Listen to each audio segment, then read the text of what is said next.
Darvin, you had mentioned after last game just about the kind of energy that you wanted, and then mentioned again pregame. How did you feel like you met the moment today, Steph coming back and kind of holding them to the scoring point, the total that you did? I thought it was great. I thought it was great carryover. I told the guys just now after the game, just a great job just being on the same page, getting on the same page, having, open dialogue during the film session yesterday. Player to player, coach to player, player to coach to coach. Everybody's just, breaking down, dissecting what we were seeing, what we saw in that last game in particular, and how much we can improve in different areas of our game. And again, it was great carryover from our pace, running habits, maintaining those throughout the course of the game, our attention to detail defensively, our rebounding. This team that can also beat you up on offensive glass, get those second and third opportunities, and just to make those threes. But they came out with a barrage, man. 18 threes. That's who they are, though. They're the world champs for a reason. My hat's off to them. They have a hell of a ball club over there. But I'm truly, truly proud of our guys just coming out and staying locked in for the duration of the game and come away with a W, a much-needed W. Darvin, AD was so dominant early in the game, but I want to ask you about that play where he's on the block, Draymond, shot clock's down, and he just attacks. Does that sort of embody kind of everything you're looking for in terms of playing downhill, playing with energy, and obviously tons of urgency and from your best player? Oh, absolutely. He did a great job setting the tone, blocking shots. A has been the rock. He and Bron both have been great. Just being locked in mentally, even times when, it's Bron right now, not physically able to help us, but still locked in mentally, spiritually, coaching up the guys on the bench, sharing with the coaches as well what they're seeing. And just, the thing we came into the season saying we wanted to play fast, physical, and free with force. And, he exuded all of those words on the offensive end tonight. And the thing I kept telling them is, Golden State, they're a very capable defensive squad, always at the top year in and year out. They force you into different compromising situations with their lateral quickness and their ability to help off and help one another switch off the ball, switch on the ball. But, they're not so vertical. They're not a really vertical defensive team. By that, I mean shot blocking. And I just told them, don't settle. Don't settle. Selling our guards, attack downhill, attack the paint.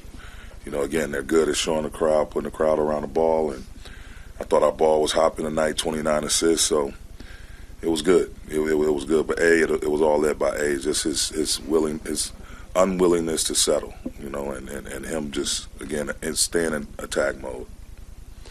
Darvin, 38 last game for AD, 39 tonight. Do you feel like he's fully back offensively to where he was earlier in the season? He's playing, again, first and foremost, he's playing pain-free. He's in a really great rhythm.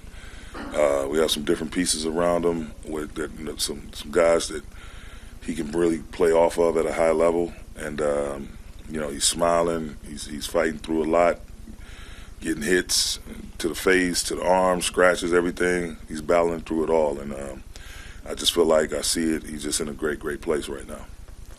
Darvin, how impressed were you by Troy being able to start games, come off the bench, back to starting, just being able to play his role?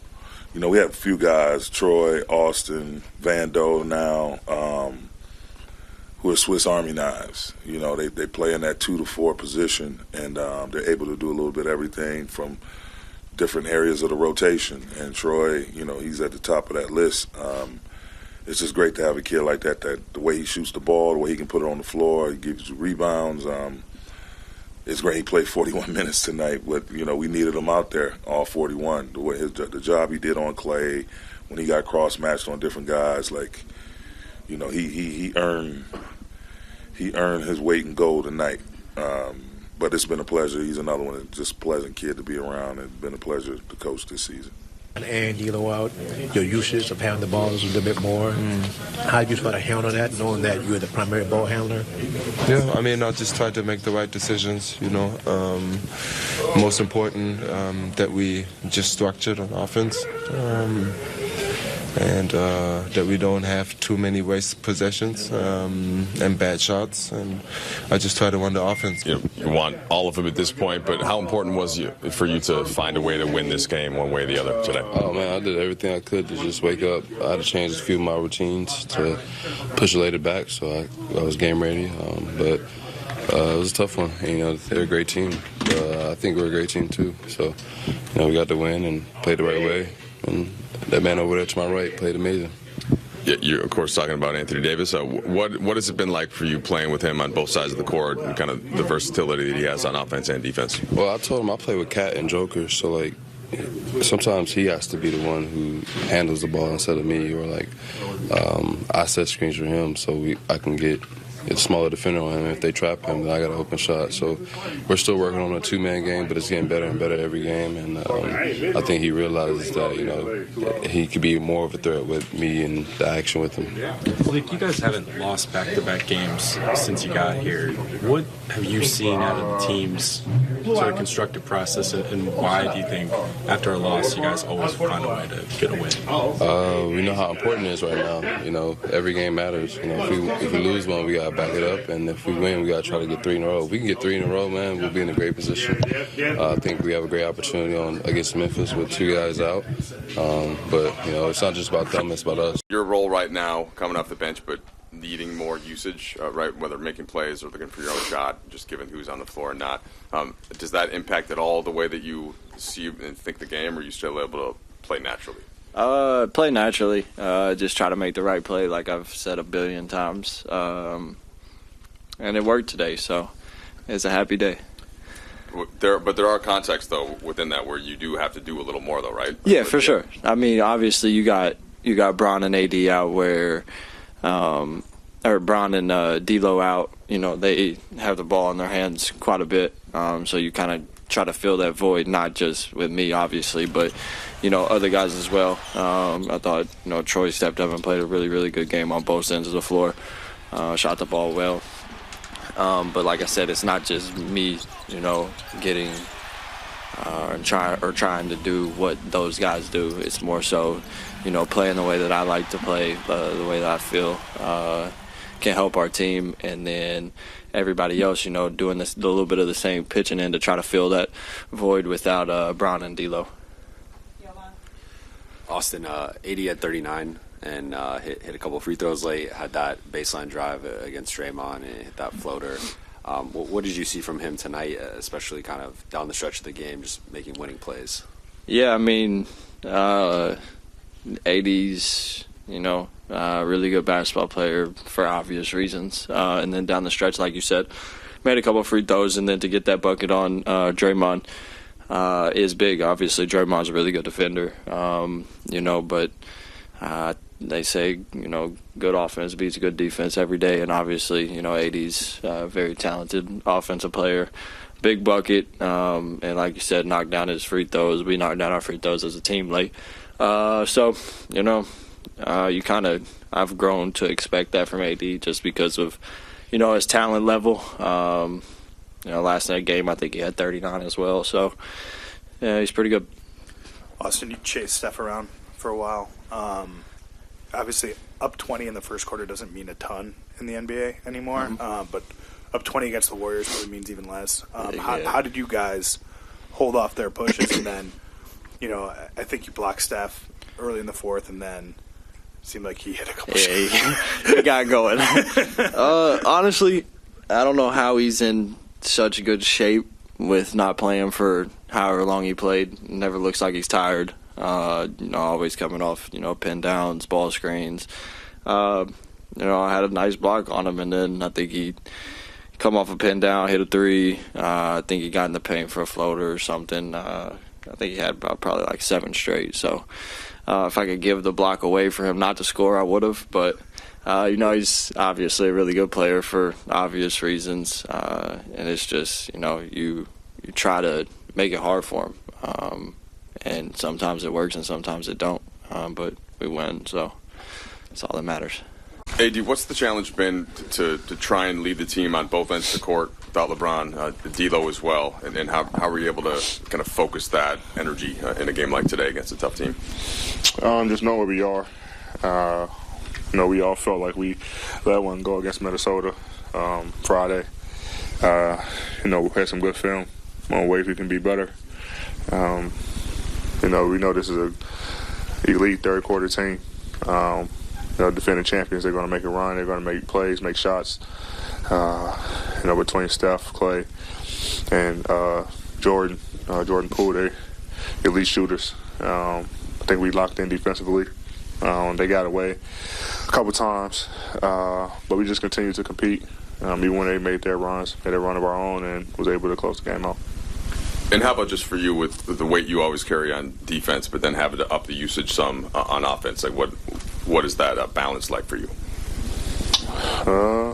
I've been doing it my whole career. Even in New Orleans, coming here, just doing whatever the team needs. Obviously with Bron out, the team's going to rely on me more to make plays for myself or others.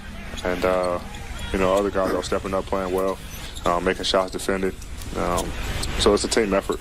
I think we did a good job on both ends of the floor tonight.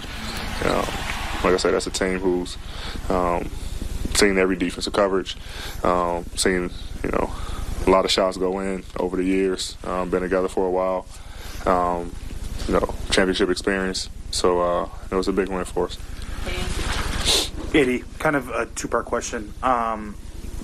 One, what does a 20-point first quarter lead against the Warriors feel like in terms of comfort? And then secondly, you guys were able to hold them off, and it felt like, when you scored on Draymond on that baseline drive, that felt like maybe that was kind of, you'd given yourself enough cushion. What was the emotion like in the fourth quarter for you? One, no lead is safe, with a team that shoots the ball as well as they do. Like I said, the three guys, and even, DiVincenzo shoot the ball, Lamb hit a couple. So, no lead is really safe. We got to continue to put our foot on the gas, and, we let it off a little bit. Like I said, guys got free and was able to make some shots, but, the way they shoot the ball too well for it. And not just them, but, 20-point lead in this league is, nothing anymore. It doesn't hold its value. We've seen it when we were down 27, in Dallas. So, and then even that move, went in. I think they still had some good looks. They missed Steph. It's never over with them until they hit triple zeros, and that's the way we try to play the game tonight. AD, 38 last game, 39 tonight. Do you feel like you're in a similar offensive groove to the one you were in earlier this season? Do you feel like you're just fully back, I guess, from an offensive perspective?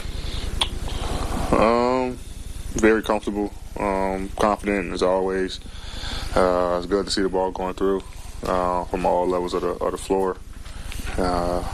Trying to do my part, but just being a little bit more aggressive, but also trying to make the right plays for our guys, get them going as well, which is going to open the floor up even more for me late games.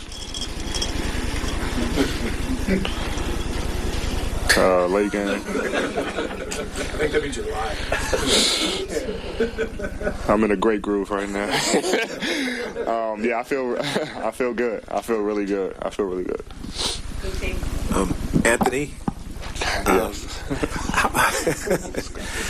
how much is Dennis gutting this out right now after he sprained the ankle, and how tough is it to see him out there? And what do you guys like about what he's doing? It's a lot of pressure on him right now. He's our primary ball handler. We're missing our two, Bron and D'Lo. Guys are trying to pick him up full court, but he's finding a way to navigate it. I'm not sure if his ankle's still bothering him or not, but he's very tough. He come out, finish the OKC game, come play Minnesota, play today. He knows the stake. He wants to get to the playoffs. He wants to win. So by any means, he's going to go out there and give it a go.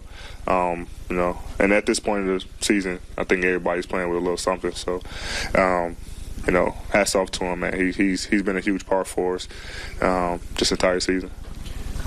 AD, after last game, we were kind of asking Darvin how the team is going to be able to better leverage, performances like you had 38 points the other night. Tonight, you have 39, you guys win. And then the 6 assists, you were sort of alluding to it in Mike's question, but did you see an adjustment that you kind of had to be more of a passer to give guys more opportunities when you're having the kind of night you're having? Yeah, just knowing anytime I face up, if I'm in a post or making a move, knowing that they're probably going to come double, going to be extra body. So just trying to find the guys to make the right reads. Like I say, getting them involved early gives them confidence for shots to go in late game, like Troy had, Dennis, but also opens up the floor where now guys on the defensive end can't help. And now you get that one-on-one matchup kind of, that I had with Draymond at the end. So just trying to make the right plays and knowing that, don't want to put so much pressure on Dennis to make the right plays or Austin. Like I said, missing two of our elite playmakers with Brown and D'Lo. If the ball's going to be in my hands a lot, I got to be able to make the reads and find our guys.